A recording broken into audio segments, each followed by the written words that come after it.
നമ്മൾ 31-ാം തീയതി വൈകിട്ടാണ് ഈ പാക്കറ്റിലെ ചിപ്സ് മേടിക്കുന്നത്. അപ്പം പപ്പയാണ് രാത്രി മേടിച്ചുകൊണ്ട് വന്നത്. അപ്പം മമ്മിയും കൊച്ചുമാണ് അത് കഴിച്ചത്. അവർ ഒരു പിറ്റേ ദിവസം ഒരു ഉച്ചയോട് കൂടിയുള്ള സമയത്താണ് അവരത് കഴിച്ചത്. അപ്പോൾ കഴിച്ചിട്ട് ഒരു മണിക്കൂർ കഴിഞ്ഞപ്പോഴത്തേന് കൊച്ചിൻ്റെ ദേഹമെല്ലാം ചൊറിഞ്ഞ് തടിച്ച് മുഖമെല്ലാം വീങ്ങി ഛർദ്ദിക്കാനും ശ്വാസം മുട്ടലും ഒക്കെ ഉണ്ടായി.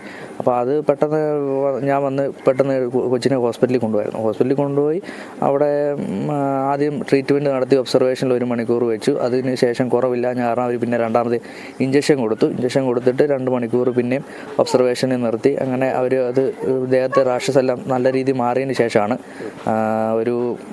രാത്രി ഒരു 2 മണിയോട് സമയമൊക്കെ ആയപ്പോഴാണ് നമ്മളെ തിരിച്ച് വിടുന്നത്. എന്തെങ്കിലും അത്യാവശ്യ സാഹചര്യം ഉണ്ടെങ്കിൽ പെട്ടെന്ന് കൊച്ചിനെ കൊണ്ടുവരണമെന്ന് പറഞ്ഞാൽ പഴത്തിൻ്റെ ചിപ്സ് ആയിരുന്നു. അതായത് നമ്മൾ ബനാന നീളത്തിലുള്ള ഒരു ടൈപ്പ് ചിപ്സ്.